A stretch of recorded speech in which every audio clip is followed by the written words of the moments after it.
Pemirsa, 139 kasus baru COVID-19 di Depok, Jawa Barat dari 1.479 orang masih dirawat di rumah sakit maupun isolasi mandiri di rumah. Kota Depok masih menjadi wilayah laporan kasus positif COVID-19 tertinggi di wilayah Bodetabek. 95% wilayah atau 60 dari 63 kelurahan di Kota Depok masuk dalam kategori zona merah. Berdasarkan standar Kota Depok, kelurahan zona merah merupakan kelurahan yang mencatat lebih dari 5 kasus aktif pasien positif COVID-19 yang sedang ditangani. 3 kelurahan belum masuk zona merah, ialah Kelurahan Kemirimuka, Beji, Duren Seribu, Bojongsari, dan Kedaung Sawangan.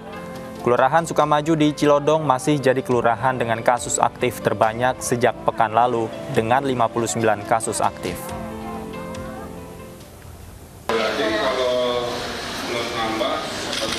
Gubernur Jawa Barat Ridwan Kamil akui lambannya swab tes yang dilakukan pemerintah daerah. Hal ini karena terbatasnya alat polymerase chain reaction atau PCR seperti halnya yang terjadi di RSUD Cibinong Bogor.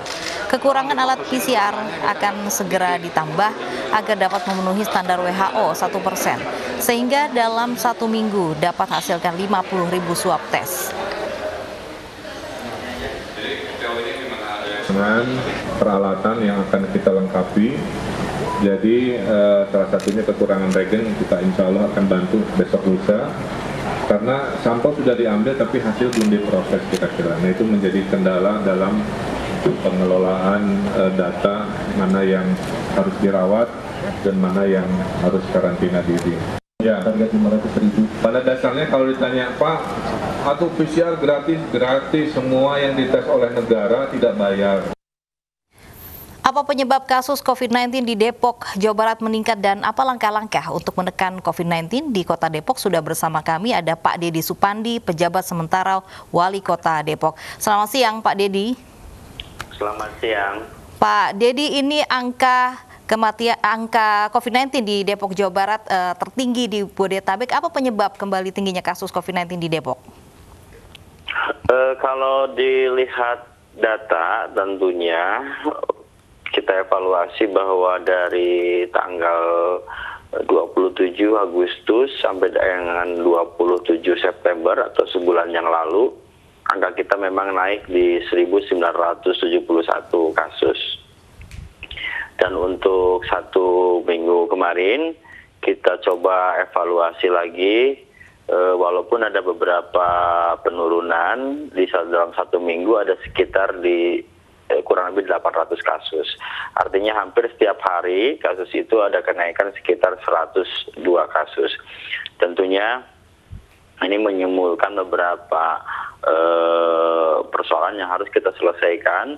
Di antaranya adalah beberapa penyebab yang sudah kita data pada minggu 25, 26, 27 sampai dengan 29. Penyebab itu lebih banyak disebabkan oleh impor cash dari klaster perkantoran. Apakah itu kantornya di mana, apakah itu juga adalah perusahaannya di mana, yang jelas kasus itu lebih banyak di minggu ke-25 sampai dengan 29 disebabkan oleh impor cash perkantoran. Yang dari impor cash perkantoran itu masuk ke dalam transformasi di keluarga. Nah, di minggu ke-30 ini sudah masuk di ranah tertingginya itu adalah di klaster keluarga dari transformasi yang tadi disebabkan dari klaster perkantoran. Baik. Tentunya ini menjadi hal yang krusial, dan kalau melihat data saat ini kita juga optimis beberapa upaya telah dilakukan sehingga di beberapa pekan ke depan insya Allah terjadi penurunan. Baik, kemudian melihat angka penularan terus makin tinggi, langkah-langkah apa yang dilakukan, Pak? Langkah-langkah yang dilakukan ini dari mulai pencegahan, kebijakan kita keluarkan, pencegahan, termasuk juga penanganan.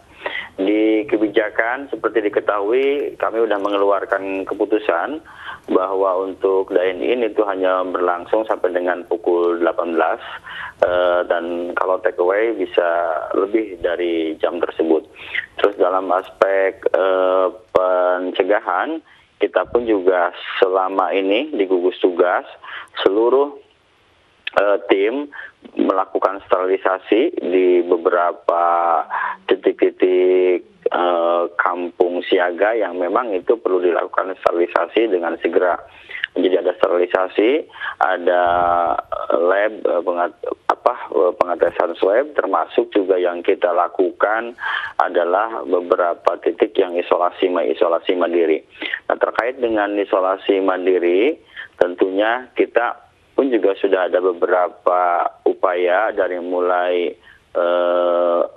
kemarin ada beberapa ruang ICU yang kita tambah di rumah sakit umum daerah, termasuk juga di rumah sakit UI, dan ada juga kita sedang mencoba melihat beberapa titik untuk isolasi mandiri yang kasus-kasusnya yang untuk OTG.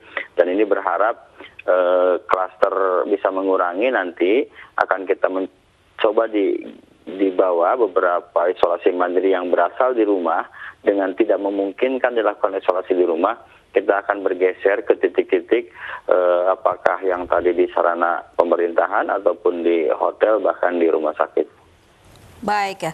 Terakhir Pak Dedi, ini terkait sanksi bagi pelanggar protokol kesehatan di Depok, Jawa Barat seperti apa?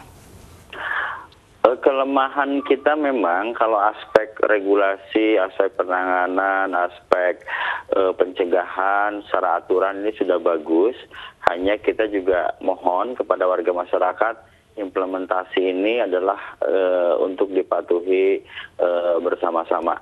Sehingga pada saat kondisi bangsa ini sulit mematuhi kaitan dengan yang telah diranahkan oleh kita, tentunya kita pun juga akan melakukan beberapa operasi gabungan dalam waktu dekat untuk melakukan hal yang tadi, sehingga beberapa sanksi pun juga akan kita berikan dari mulai sanksi ringan sampai dengan sanksi administratif. Terima kasih Pak Dedi Supandi, PJS Wali Kota Depok, sudah bergabung bersama kami di iNews Siang.